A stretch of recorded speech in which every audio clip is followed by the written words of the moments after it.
In this video, we are going to look at what is the Hall effect and how it is used to measure magnetic field in the form of a Hall probe. All right. So before you watch this video, I hope you have a basic understanding of what a semiconductor is and the types of semiconductor. But if you have not, then you can go and watch the video first and come back here again. So just to roughly make sure we are on the same page, there are two types of semiconductor. The first type is the P type. P here meaning positive, right? So the majority charge carrier are holes. Okay, so holes have a charge of positive, let's say positive Q lah. All right, and the second type is the N-type semiconductor. So the majority charge carriers here are electrons, and let's call this negative Q. Okay, so to set up the Hall effect or to demonstrate the Hall effect, first we need a slice of a semiconductor. Okay, so a slice will probably look like this book that I have here. Oops, cannot really see. Oh well, too bad. Well, just imagine a book that I'm holding, all right, and or any kind of cuboid like a tissue paper box. And let's say the current is going to enter from one of these sides, a shaded pink color, and exit the other side. All right. So you allow current to flow by maybe connecting this to a power supply lah. So if you want to, on your diagram, you can draw the power supply, but it will make the diagram a bit more complicated lah. All right. Okay, so you can see I've drawn the power supply setup. You can if you want to. So this is a battery. So I'm going to put a battery here or a power supply, a DC power supply here to allow current to flow in this direction. Okay, and the second thing you will notice is that there is a magnetic field. Now the direction of magnetic field is pointing vertically downwards on these two faces of your semiconductor. So let me choose a nice green color to highlight the magnetic field. Magnetic field, so I want you to think a bit about what is happening here. You have a direction of current flow and you also have a direction of the magnetic field. Magnetic field is pointing directly into this green color face that I'm shading right now. Okay, so this will be the direction of magnetic field. Just going to label this as B. All right, so you imagine, let's say you have a slice of semiconductor like this. Okay, this is my phone. Okay, so the current will enter on one side, maybe here, exit on the other side, while still having the magnetic field go in and come out. So go in and down this way. All right, so go in and down. So you gotta like go and take a cuboid and hold on to it and stare at it. So on two sides, the current will go in. On top and bottom, the magnetic field will go in. All right, so I think the next part is to ask ourselves, where are our majority charge carriers? So oftentimes I allow students to choose if I'm teaching a live class. Too bad I'm not. So I'm going to choose this as an N-type semiconductor. So for an N-type semiconductor, the majority charge carriers are electrons. So majority charge carriers are electrons.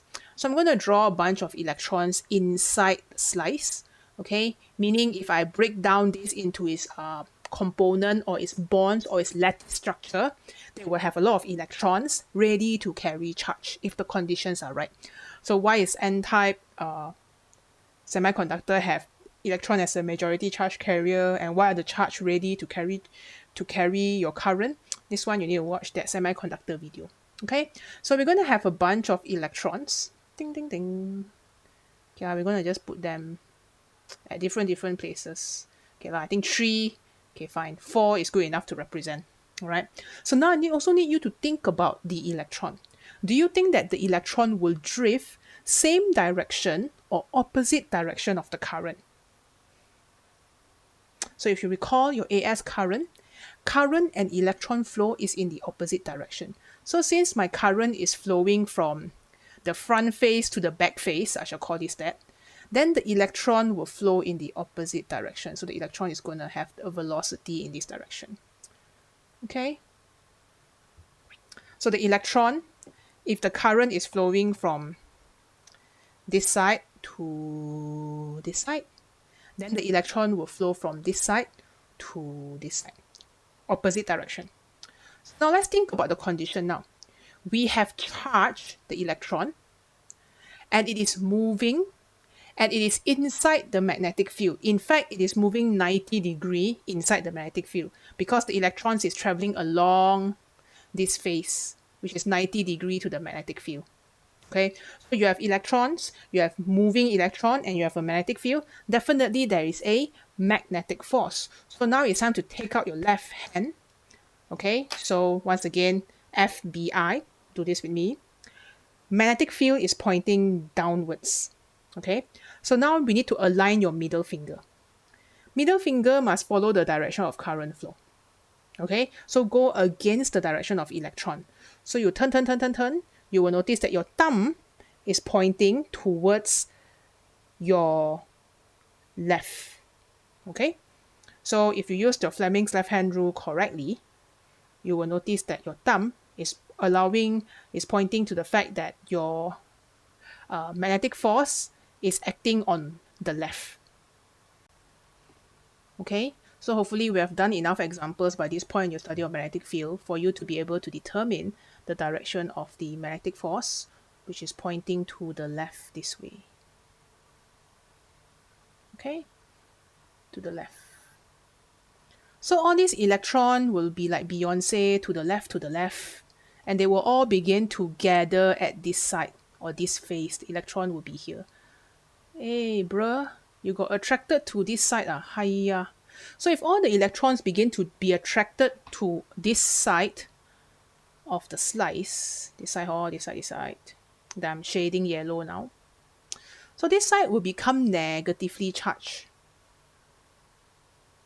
Okay, so this side is going to be negative, negative, negative, negative, negative, negative, because all the electrons go there. And then the other side will become positive, positive, positive, positive, positive. So this side will become positively charged because the electrons all left. You left us, and now we are positively charged. Okay, so if you can decide the direction of the magnetic force, the electrons will experience a force to drag it towards the left or towards the side CPES. Okay, and the remaining opposite side that I have just highlighted yellow, DQER, is positively charged. So that means all the electrons go one side and the other side naturally become positively charged. And then what we do is we install a voltmeter here. So normally what will happen is we'll put a voltmeter here. And since there is the charge distribution, all the electron on this side, because the magnetic force is pulling them on this side, and then all the positive charge is on the other side, then you will have a voltage in between.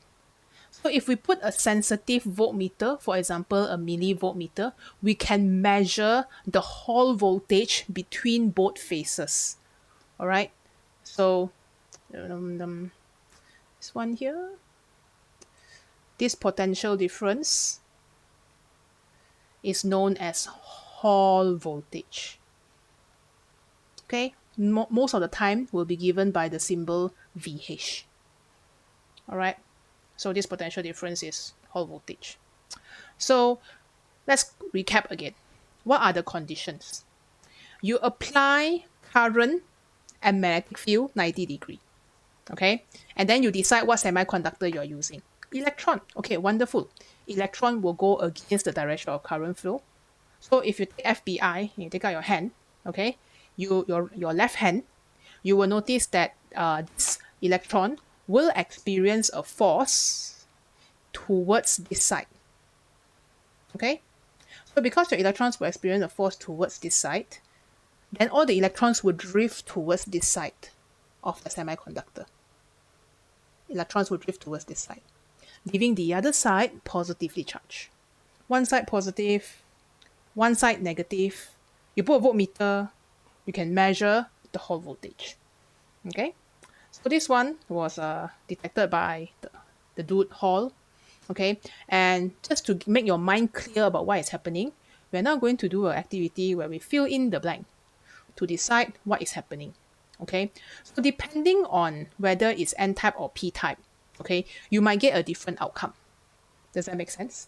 Because the majority charge carrier change. Okay, so I want you to think about what are the differences if I replace this N-type with a P-type semiconductor.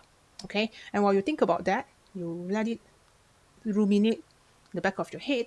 We will now fill in this part so that we get all the main ideas right. Okay, so let's first start our explanation with the setup. A thin strip of conductor. So a conductor, the majority charge carriers are electron.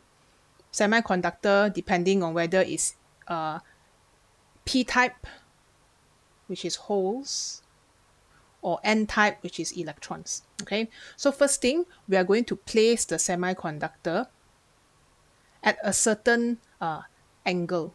So if you look at our setup here, the setup that we have is normal. Okay, this semiconductor is placed normal to the magnetic field. Okay, so a thin strip of a semiconductor is placed normal to a uniform magnetic field. My friends, I will put a note here. For the purpose of this discussion, we are using an N-type semiconductor. So now, the majority charge carriers, which are electrons, for the N-type semiconductor, are made to flow at right angles, 90-degree law, to the magnetic field. I'm just going to call this B field lah. Okay, so if you remember your diagram, the magnetic field is pointing inside this way, and then the current is going on the other face, I. So this is 90-degree. It's a bit like one is going into the screen of your phone, the magnetic field is going into the screen of your phone, and the current is going into the charging port of your phone. Okay, using Fleming's left-hand rule, a resultant force that is normal to both magnetic field and direction of current flow will act on the majority charge carrier. In this case, it is the electron. So N-type electron, electron. Okay, so now the electrons, using your left hand just now, electrons will be attracted to the side. So let's look at the diagram again. Which side will the electrons be attracted to? So you can see here the sides are C, P, F. I mean, cannot really see, but S. Okay, C, P, F, S, C, P, S, F, C, F, S, P. Depends lah, as long as you go clockwise. So the sides here will be C, F, S, P. Okay. Right, attracted to the side, CFSP, causing a charge build-up. Now, there's something that I didn't mention before. If there is a Hall voltage, or there's the two yellow side having a positive charge on one end and negative charge on the other end, then can I say that since we have a potential difference, surely we must have an electric field? Right? Surely there has to be an electric field set up in between the both yellow sides. So let us zoom in and see how that will pan out for us. I'm going to draw the direction of the electric field, I guess using black. Okay, so the direction of electric field will be from positive plate to negative plate. Okay, so if you want to, the direction of E is here. You set up your electric field this way. But what is even more interesting is to consider the direction of force on the electron. The electron will be attracted to the positive plate. So there's a Fe here. Very interesting. Are you saying that the electron, while traveling in this direction V, will experience a magnetic force pulling it on one side? But as more and more electrons gather on this side, this electric force becomes bigger and bigger? You are right. And of course, this won't go on forever. eventually the electric force that becomes bigger and bigger will cancel out the magnetic force. All right. So once again, using Fleming's left-hand rule, all the electron will gather here. But as we put more and more electron here, this electric field becomes stronger and stronger. This electric force becomes stronger and stronger until eventually magnetic force and electric force cancels out. Now the remaining electrons be like, I don't have to go anywhere anymore. I don't have to go here anymore because the forces cancel out. All right. So we're going to put that into our notes here. So this will cause a charge build up, all right, and an electric field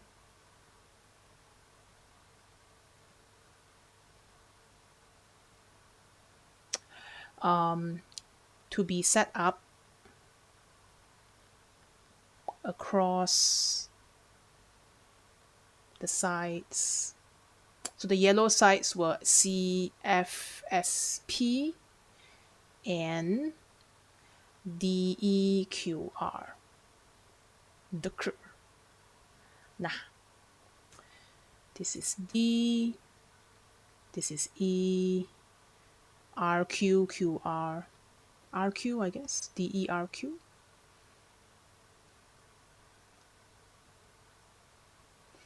So why do I care about naming the phases? Because we need to know where to put our potential meter. No, our voltmeter. Okay, so we need to know where to install them. So we will install them across these two phases, CFSP and DERQ. So because now we have an electric field set up across the sides, okay, so this sets up a voltage or a potential difference. Let me change thickness a bit. There we go. Voltage or potential difference across the conductor. And this potential difference is known as Hall voltage.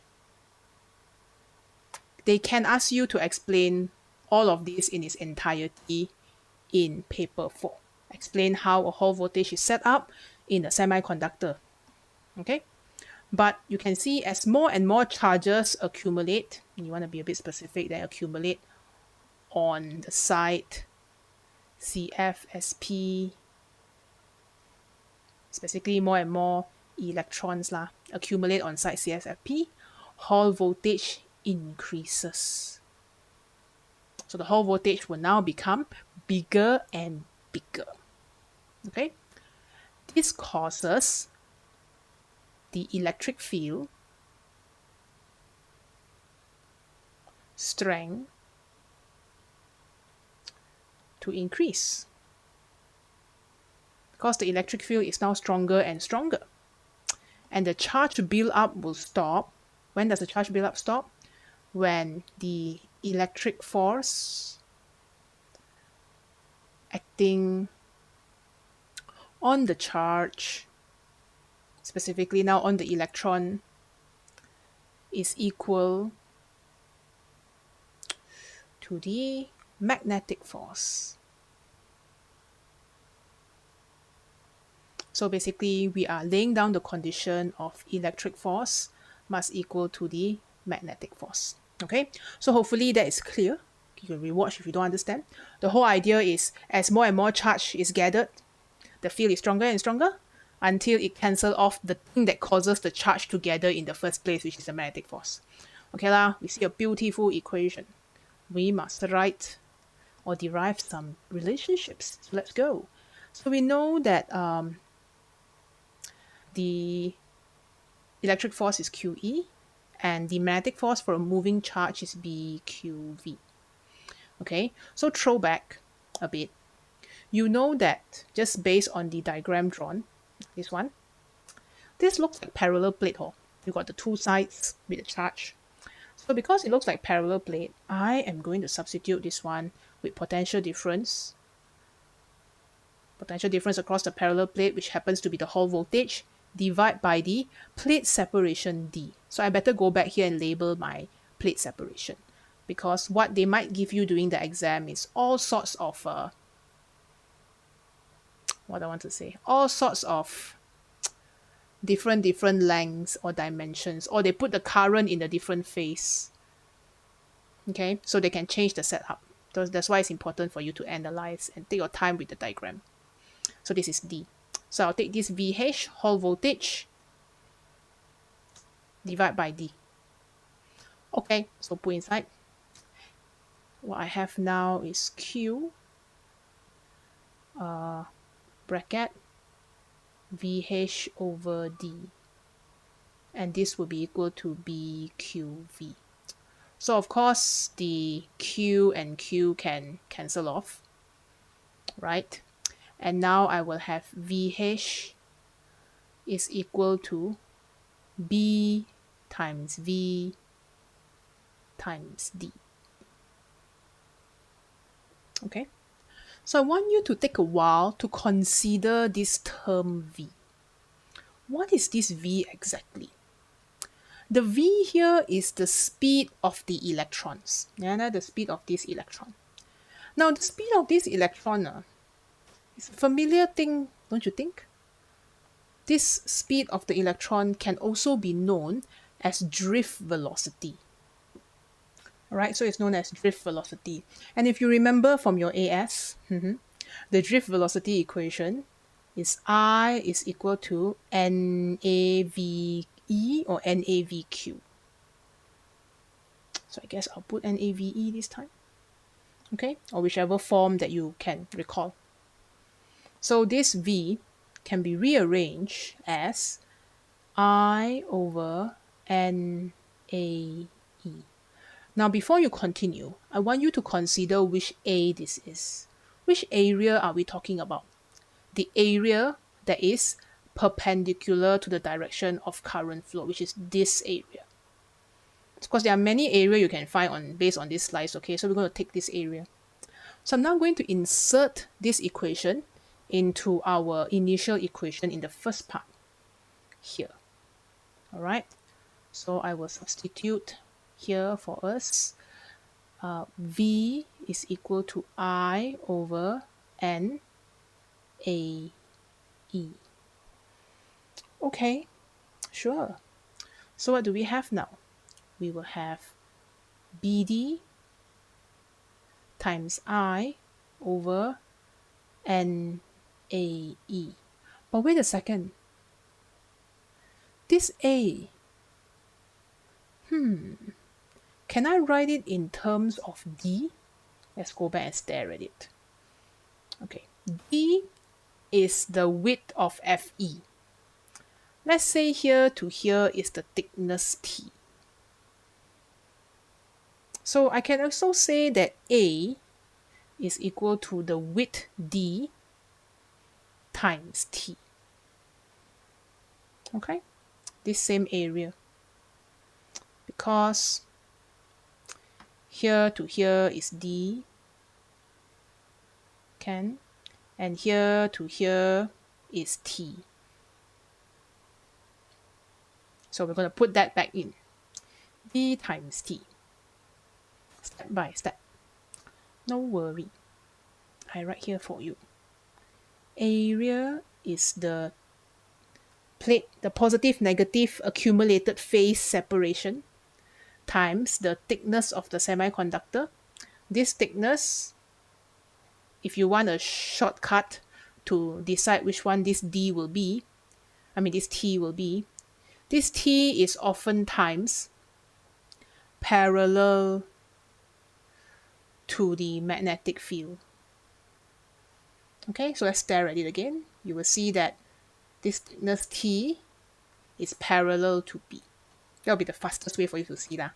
Or you could see the other side that makes up the area that is where the current is entering at 90 degrees.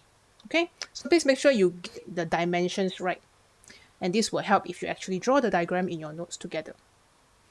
Okay, not just watch me do. All right, so here you can see that I can substitute the value of A. So let me do that. So now my VH will be equal to B di over n bracket d times t times the electronic charge. So the d and d will obviously cancel out, which was why we were doing this in the first place. Okay, so in case you need to, just gonna highlight this for those who need it. It's the same term. Okay, so I will cancel out the d, and what is left, my friends? You will have VH is equal to BI over net. I mean, I arrange it in a way where I can pronounce lah, but sometimes it can be BI over NQT or NTE. So before we are happy about this equation, there are a few observations that I would like to point out. Number one, I know your answer. Do we need to know this for the exam? Frankly, I think the proof can be asked. It's just not that popular. The good news here is more of the equation is given in your list of equations in the front of your paper. All right, but they only give you the equation. They never tell you what all these symbols mean. So I want to take the time to define all the symbols. B here is the magnetic flux density, because there are too many new terms. So it'd be great if you actually know what all of them mean. I here is the current that is flowing inside the conductor, the one that allows the moving charge situation to happen. What is N again? Number of moles? No, this is the number, this is charge density. So I need you to recall something that you have learned in your AS before. This charge density is just the number of charged particles or number of charge carrier. I write here lah. Number of charge carrier per unit volume. Okay, I'm sure you know what E is. Our E is the electronic charge, 1.6 times 10 to the power of negative 19. Also available in front of your question paper. And T, we like to call this the thickness of the semiconductor. But I want you to remember that this thickness must be parallel to the uniform magnetic field.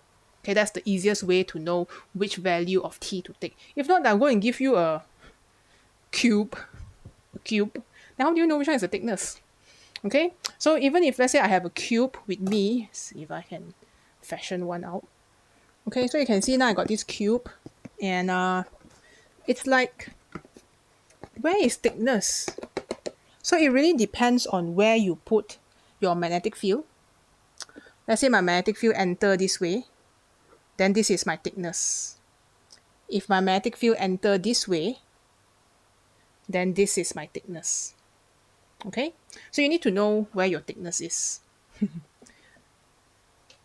Let me try again.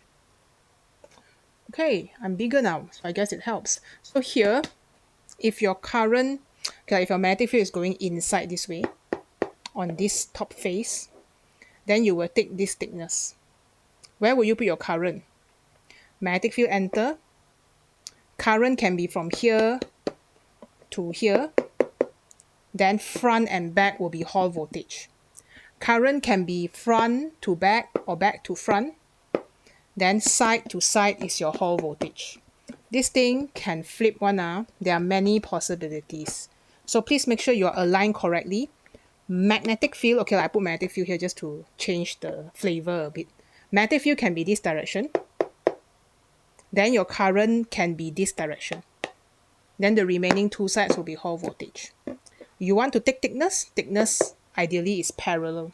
Okay, why parallel? I've already shown in that particular diagram. Okay, so that is how we arrive at the equation.